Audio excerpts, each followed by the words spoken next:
The following podcast contains explicit language. You're listening to the Cinematography podcast presented by Hot Rod Cameras, a program about the art, craft, and philosophy of the moving image and the people who make it happen. Coming to you from the world headquarters of Hot Rod Cameras in Hollywood, California, are your hosts, Ben Rock and Illya Friedman. Hey Ben, it is time for another exciting episode of Cinepod, the Cinematography podcast. How are you today? How exciting. I'm so excited. Hey, you are a director, a producer. You do all kinds of cool stuff. I did some directing today, in fact. Oh, holy crap. Nice. Very good. I can't say what it was, but I will say it's an audio project. It sounds like something you'd listen to. I hope so. Much like you're listening to this, except you won't hear my voice in this thing at all. All right. But I was directing over Zoom. So much like we're talking over Zoom right now, I spent about 4 hours today directing talent over Zoom. Exciting. It's the way of the future. And it was very interesting. And also the way of the past. We actually had a crazy satellite hookup system when I worked at CAA that allowed a director to direct from Beverly Hills anywhere they could get like a satellite hookup system back in the early 2000s. It was crazy. Well, not to belabor it, but I will say this.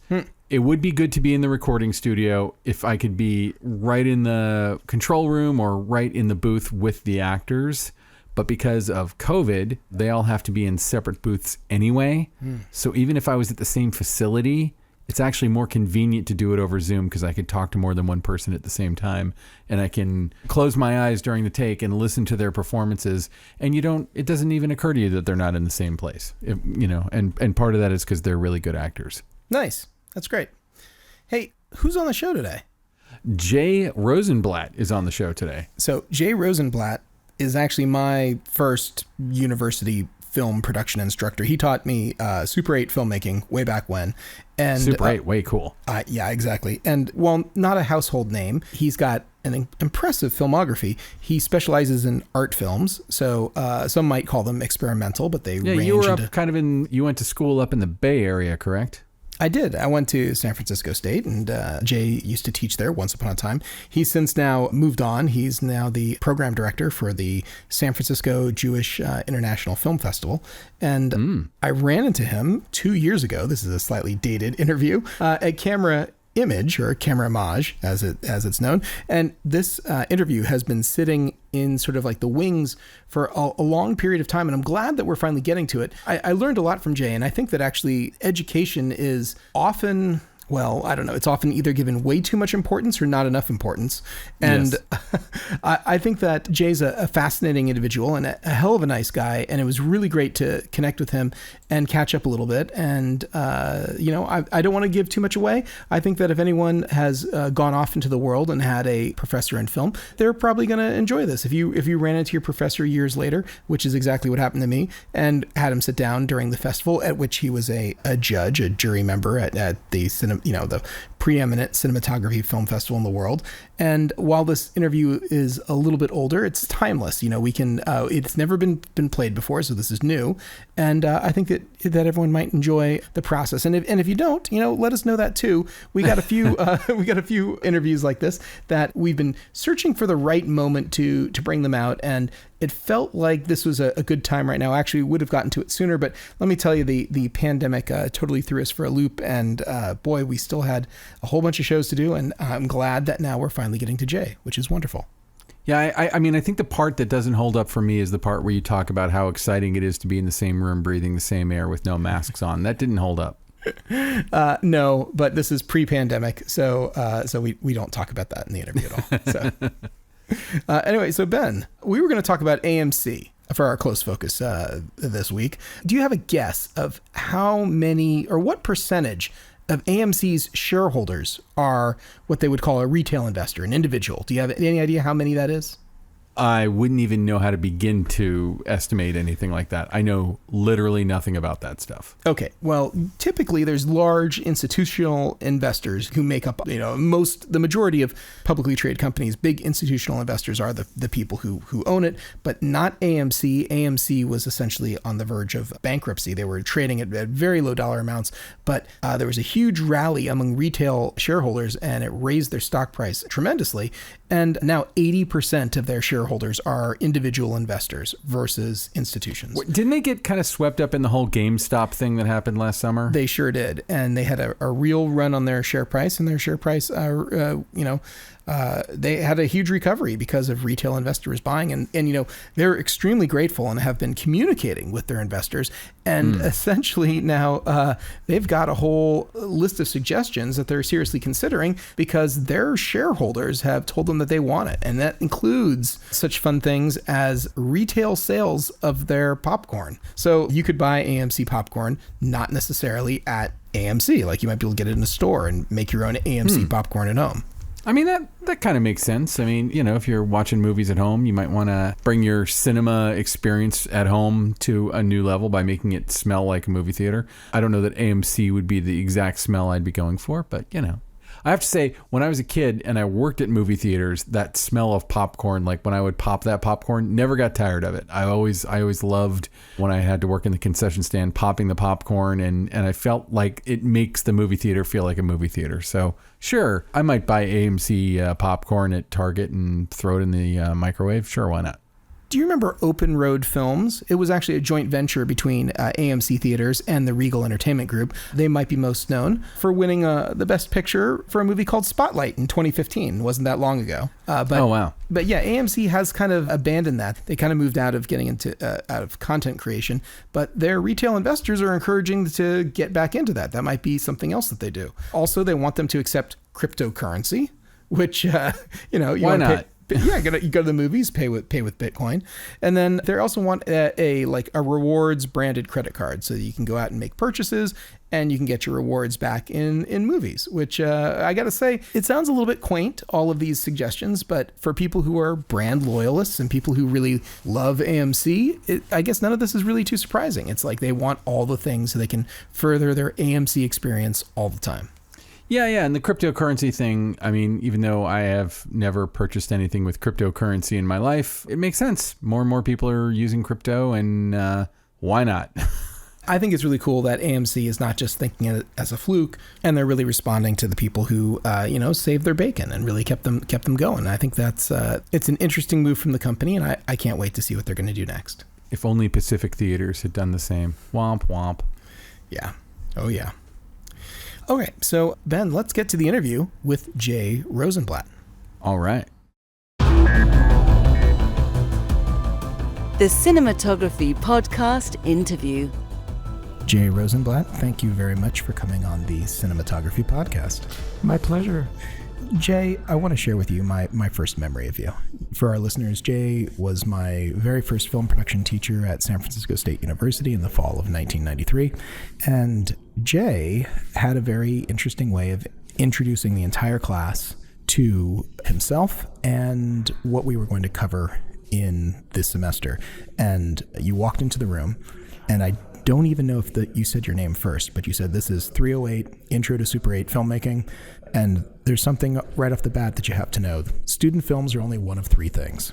Student films are either too long, way too long, or way, way too long. And it's my goal to make sure that everyone here only makes a film that is too long. Did I really say that? That is exactly what you said. Oh, that's funny. And I was like, I am in the right class. I love this guy. I love this, because it was like, this is the kind of information that you need when you're first starting out. It's like, okay, so my goal will be to try to make this as short as possible. My goal will be to try to keep as concise and succinct and everything else. So, and then I think you said your name and laid out the syllabus and everything else, but it was like, wow, all right, I'm in the right place. We're going to get down to business. Oh, and nice. so this might be a little self-indulgent, because I've never had someone from my history who I would say was probably very influential to many other young filmmakers as well, but I've never had anyone like that come back and be on the show who was someone who was truly from my past and did a very good job of helping to hoist me on your shoulders to help me, move on to my next thing. And Nice. that was wonderful. I'm really glad to hear that. So right now we're at CamerImage, or CamerImage, as I understand it's actually more correctly pronounced, and you're a jury member. I am. Can you tell me a little bit about the process of, or I should say, what's it like being a jury member at this festival? Well, it's actually quite wonderful. And that's why I keep coming back and they keep inviting me, because my kind of film does not involve a lot of original cinematography.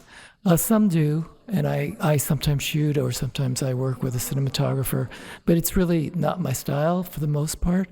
So I'm seeing a different side of filmmaking that has always fascinated me. Since it's a kind of below the line profession, people I find here to be very open, very friendly. You can approach anyone. My first year here, for some reason, they made me jury president, and on my jury was Michael Chapman, who was a cinematographer on Taxi Driver and Raging Bull. And I just could not believe it. I was at the opening night party talking to someone, just, small talk in a way. And then it came out that he shot The Truman Show. And I felt like, wow, I'm walking through film history. And some of the A-list festivals, I don't think I could have that experience. Someone at my level would never be in the same room, let alone have conversations with the people that I meet here. And because the cinematographer is so vital to a film, the directors who love their cinematographers and know and value how much they do end up coming to the festival also. So I've sat in and talked to some really amazing directors too. And I love the jury process. I love seeing films, discussing them, and going back and forth. Usually the juries, for the most part, have had great chemistry that I've been on, and it's been just a week of pleasure and watching some great films and some not so great films, but discussing them. And you see everything. I think that's probably part of your job. You have to watch whatever is inside of your purview. And some of them, I'm assuming, probably have universal acclaim, and then it becomes very difficult to choose. And some might have universal disdain, but there's probably a few in there too that are very polarizing. There's probably some that some of the jury love and some of the jury are not so fond of. What's the process of getting to consensus? I feel it's a little like 12 Angry Men here. You have to get some sort of consensus because, ultimately you all have to live with this decision of who you're going to bestow the golden frog, the silver frog, these top prizes for the festival. Yeah. Tell me a little bit about the deliberations. Well, first we decide who Henry Fonda is going to be. No, just kidding. You're absolutely right. There's a lot of times there's very different opinions. The beauty of it is that, and sometimes this is also the difficulty, we only give, depending on the jury, 1 or 2 prizes. So there could be a film that sort of divides people, and we have great discussion about it, but it's not going to be one of the winners, so we can let it go. It's only when people don't see eye to eye at all that it becomes difficult. And, when I've been in charge of the jury, I let people make their arguments, and we have some good discussions. Even if a film, like most people don't like, if somebody's a real champion, I'm open to them convincing us, tell us why. What are you seeing that we're maybe not seeing? And sometimes it goes so quick. It's just so obvious, A lot of the films are new to us. Some of them are not, because like you said, some come with a history behind them. Maybe they've been at a big festival and we've heard of them, but then there's discoveries, and that's always exciting. Is bestowing a jury prize to a discovery, I mean, this is your 9th year doing this, so is there something more pleasurable and like, hey, this is something that came out of the woodwork and that most people are unaware of, or is it all equal? Are you just as happy to give it to a studio production or a major production versus the one that had to scrape and fight and struggle for attention? Sure. For me, it's very important to give it to the film that deserves the award.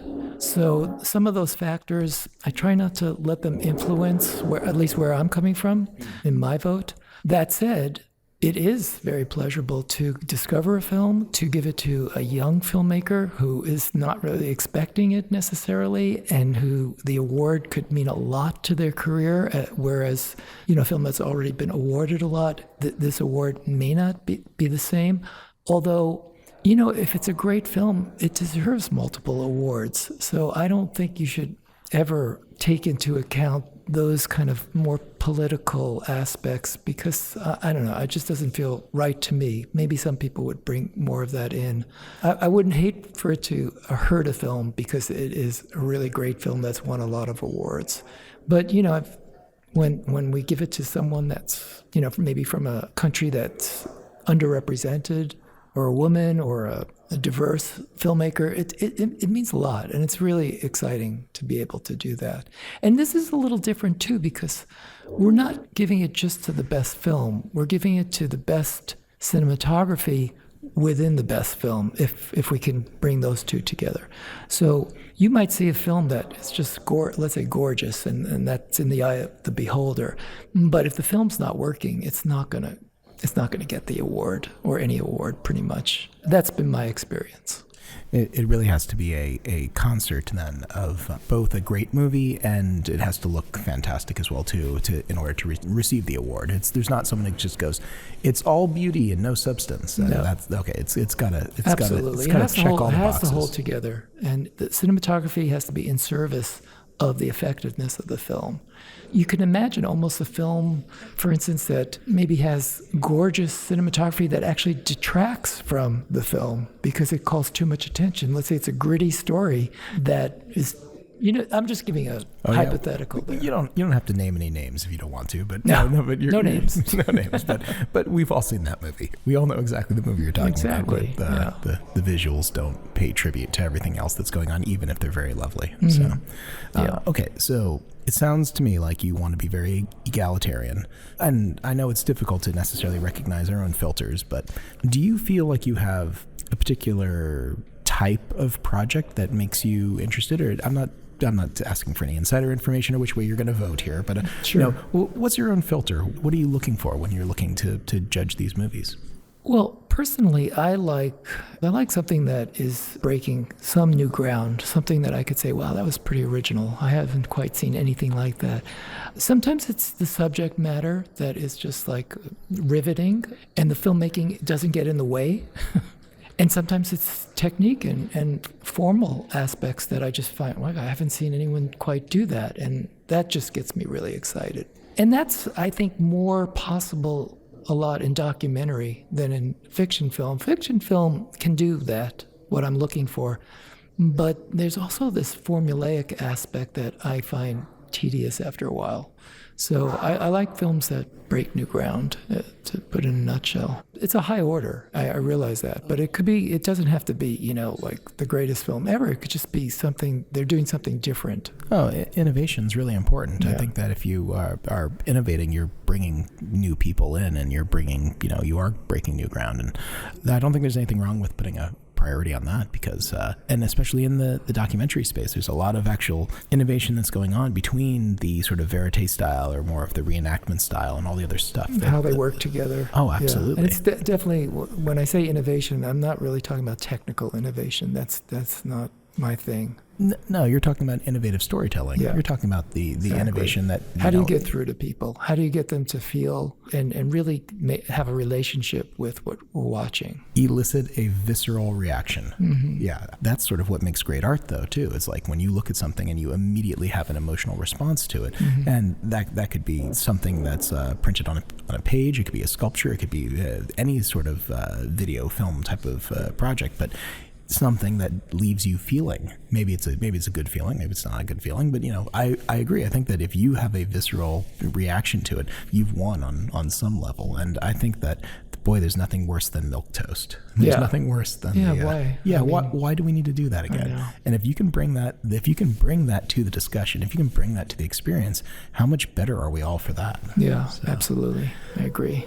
All right, so tell me, in the 9 years that you've now been coming to CamerImage and had these jury duties, any moment behind the scenes of controversy or, people who really divided on an award, and, how did you get to, make the decision?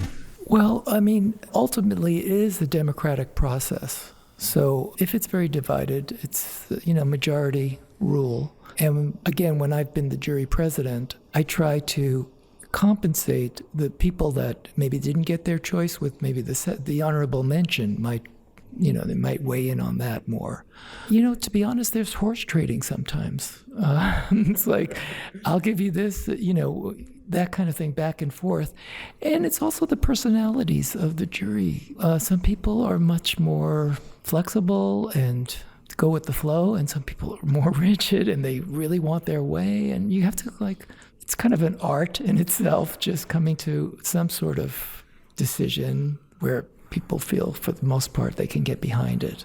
What's hard is if there's, and I haven't had this experience. I remember, I think it was Adam McGoyan, the filmmaker?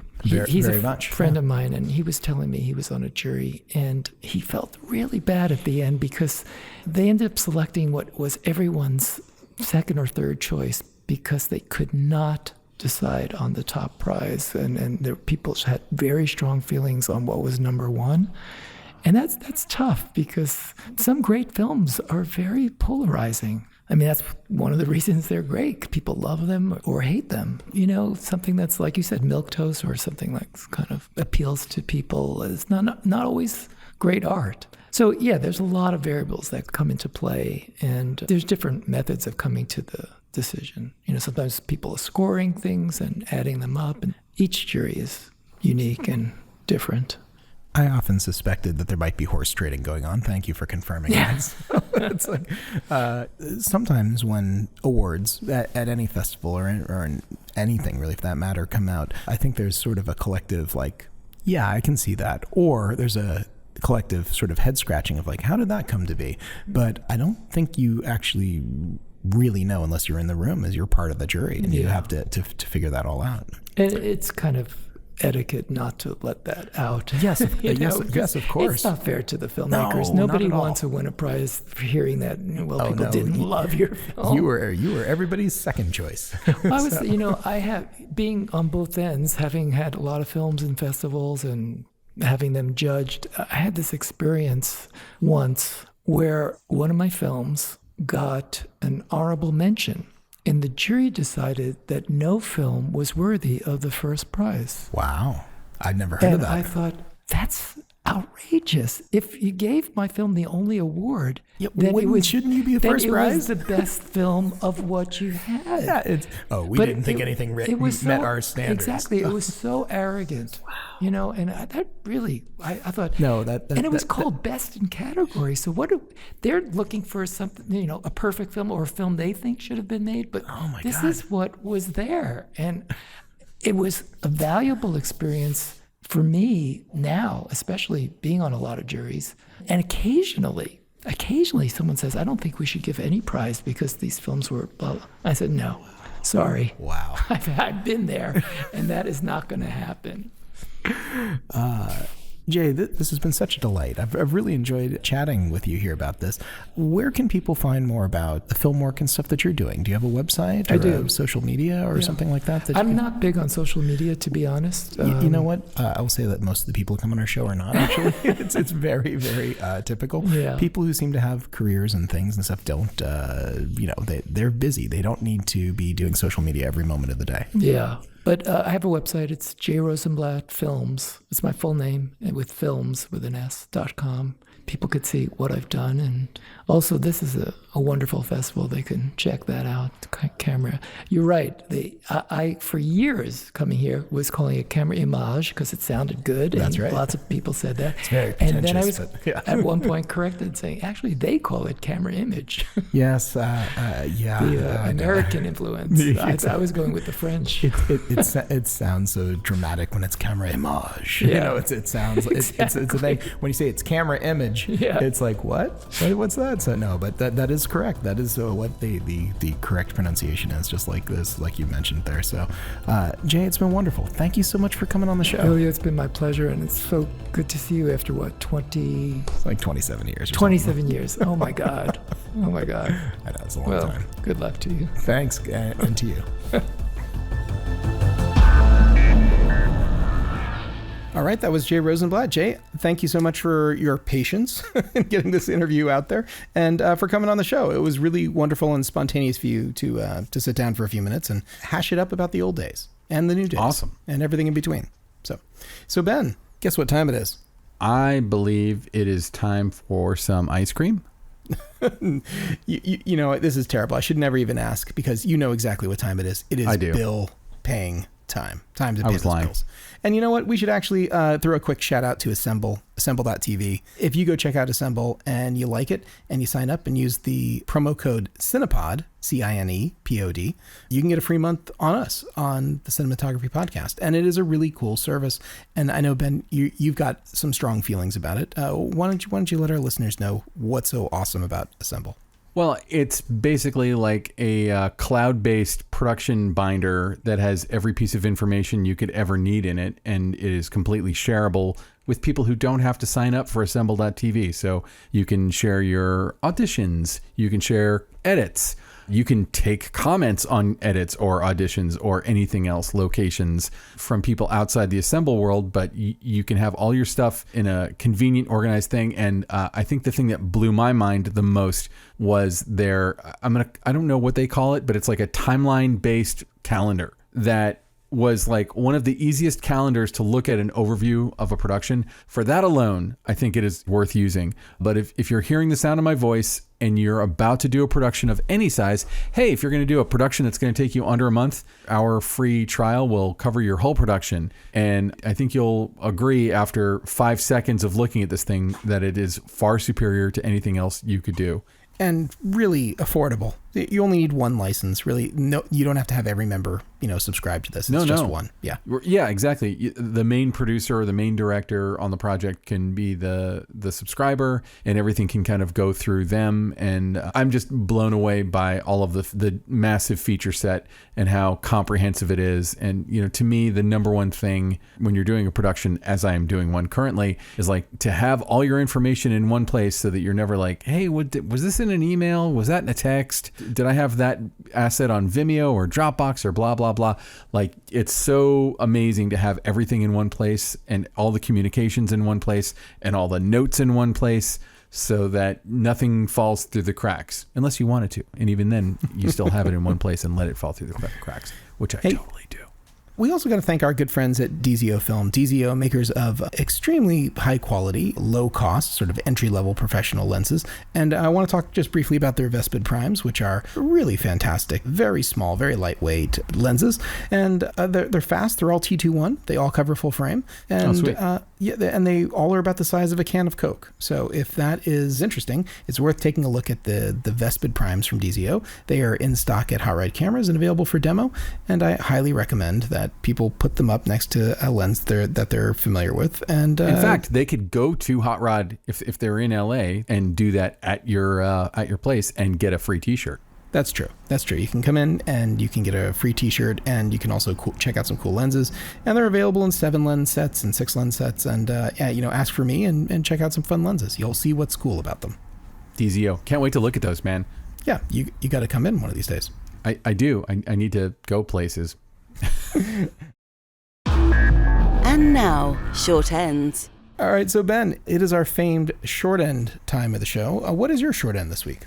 Unsurprisingly to you, I am going to make my short end you fill it in?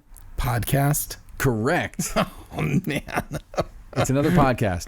Okay. It's a new season of a podcast that I talked about not really that long ago. We had talked about the podcast The Plot Thickens, which is hosted by Ben Mankiewicz, and they had done The Devil's Candy, which was all about the making of Bonfire of the Vanities. That's right.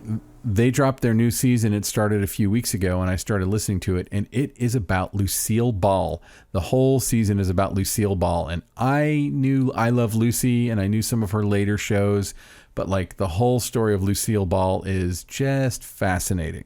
And they've got great archival audio of Lucille Ball talking about herself, but they also, some of the people who were big in her life are still alive, and you don't think about it. Most people probably don't think about it, but little shows like, for instance, Star Trek, was a Desilu production. And Desilu was the studio that she founded with her husband when she was making I Love Lucy. I almost just called him Ricky Ricardo.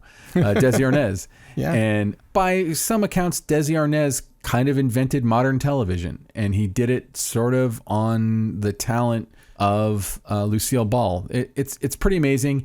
And, you know, there is a movie coming out about the two of them starring Nicole Kidman and Javier Bardem, I believe. And I'm interested to see that movie, but I feel like a lot of times something that's more documentary in nature is a fascinating way to learn about it, more fascinating than the biopic, which I feel like I could write every biopic that will ever be made without even knowing the subject matter. Like they're all so similar in so many ways. I'm not saying the movie won't be good. I hope the movie's amazing, but I find this kind of deep dive more interesting. Ben Mankiewicz is just a phenomenal journalist, and I believe a direct descendant of Mank right. Mankiewicz, who wrote Citizen Kane. So anyway, definitely check it out. It's got audio drops of Lucille Ball, and I think it's fascinating. I loved every episode I've heard so far. What is your short end this week? Well, my short end is sort of a mystery. Sony just happened to drop a teaser website, and we'll put a link to it in the show notes if you're curious. It doesn't say much of anything other than sign up to be the first to know about the new Cine Alta. No, the Cine Alta line, of course, includes the Venice. And I have to say that I read about this today. I literally read about this today. All I was going to say is they don't really give you much information, but they kind of show you a layout that kind of looks like the Venice, menu system, and it gives you some information. You can put it in. They say you'll be the first to know. They don't say when you're going to know or what exactly it is, but it's viral marketing for professionals, which is not something that you see. You see a little bit of this, like, oh, we're going to make an announcement, but this feels a little bit deeper. They're collecting all your information. They kind of do a little animation. It feels like something a movie studio would do to promote a movie, but it's for a new camera, I'm assuming, because of what we can tell. But if you want to get the rundown, go to the Cam Noir website under the show notes for Jay Rosenblatt, and you'll find a link to the Cine Alta Evolves teaser that they have here. And if you want to plug in your information, and even if you don't want to plug in the information, I'm sure we'll talk about it when there is something to be announced.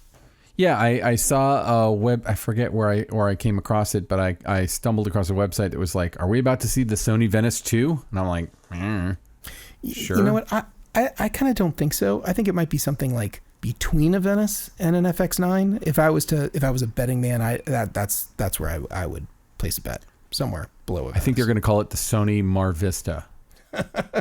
It's the low rent Venice. It's nearby. It's Venice adjacent. For anyone who's not in LA, Mar Vista is this little slightly lower rent community just adjacent to Venice. But you just made so many enemies in Mar Vista. It's not even funny. You know what? Venice is definitely higher property value. Venice might be ridiculous as far as its property values too. It's just nuts. You can't Every find place in LA. Oh, it is. Anyway.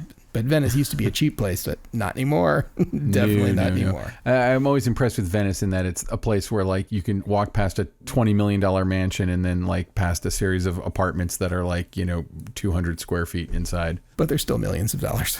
Probably at this point. Anyway. So Ben, where can people find you if they want more Ben Rock? If you need more Ben Rock in your life, I'm going to go with the thing that I recommended last week. Go to Facebook and join the group Needs a Werewolf. You'll find me. I'm there every day.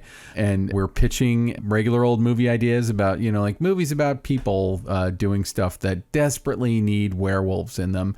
And I'm finding it very entertaining. And the other place to look for me is benrockonline.com, and you'll find you can watch my reel, see some of what I've been up to. Can't talk about the thing I'm recording yet. Hasn't been announced. That's just the way this mysterious ass business works. Is we'll probably get all the way through the recordings, and then they'll say, "Hey, we're doing this with this cast." No, we already did it, but whatever. So it could be anything that needs a werewolf, like a Geico commercial needs a werewolf. Nobody's done Geico commercial, but I definitely did one about the cars for kids. Sure. But yeah. I mean, it's a lot of it is like somebody bringing up a movie like Somewhere in Time or The Devil Wears Prada or Grease, and then Grease needs a werewolf.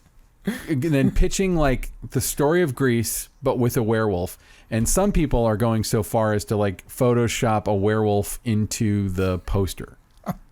So like one of the people on there, Natasha Troop, she does some of the best work, I think. And my favorite one might be like the poster for La La Land has like the two silhouettes of them dancing, and then it had like a werewolf coming up like the side of the hill. And it's like, as soon as I say that, I'm like, if you liked La La Land, you would love it if there was a werewolf in it. You should join. You should come along and I'm not joining this group. You will not find me there. All right. This sounds like a time suck of rabbit hole that I just don't. You should lurk then and just read some of them because many of them are very fun. Anyway, Illya, where can people find you online? You can find me over at Hot Red Cameras, hotredcameras.com. That's where you find me. We're in the midst of construction right now. We've done What are you building? What are you building? We're building a machine shop. We already had a machine shop, but we're renovating and putting in a new machine, and that's a whole thing. We're also reorganizing the whole warehouse, the website, the showroom.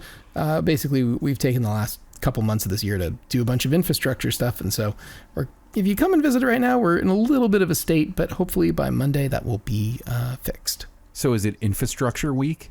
It is. It's infrastructure. It's actually going to be Infrastructure Month, the way things are going, or at least through Black Friday, we're getting shit done right now. Very, very, very cool. So who should we thank for this week as compared to all the other weeks? Let's thank Alana Cody. Tall drink of water, Alana Cody, really getting us set up here for the future and making sure that we are completely ready for what comes next. And what comes next, I'm not sure, but I know there's a lot of stuff. It's all happening. Well, we already have some of what comes next in the can, so I guess that's true. We know a few. We know a little, yeah. All right. A little bit. Ben, who else should we thank? We should thank Kay's Al-Atrakchi, who definitely was listening to this episode. Hi, Kays. Hey, Kays. And who, I don't know if I'm supposed to say this, but I'll say it anyway. He's about to go direct a project for a mutual friend of ours. I will say no more, but he's about to go do a professional directing gig. So nice. Good for him. I'm very excited for him. Yeah. It's a really cool project too. So keep your eyes out. Kays is about to take over yet another sphere of creativity from all the rest of us. We don't really need us. We just need more Ks. I hope you can take up fine art oil painting or something, because Lord knows you will master it. And 100% of the music that you've heard on the show is created by Ks. Lastly, we should thank Ben Katz, who on a weekly basis somehow manages to make neither one of us sound like the drooling morons that we are. I think he somehow makes you not sound like a drooling moron. I still feel like a drooling moron. So well, he does add the drool sound effect. That's true. I asked him to add more drool to you. Yes, it's kind of like the sound of the alien saliva that's burning a hole with acid through the steel grates. Yeah, it's sorry, lots of drool. Anyway, I think that basically does it for this week, Ben. I guess we should just sign off then. All right. Well, thank you very much for listening to the Cinematography Podcast. We will see you next week. This has been the Cinematography Podcast, presented by Hot Rod Cameras. Find your next camera, lens, or accessory on the web at hotrodcameras.com. Don't forget to subscribe to our show on iTunes and connect with us on Facebook and Twitter. Thanks for listening.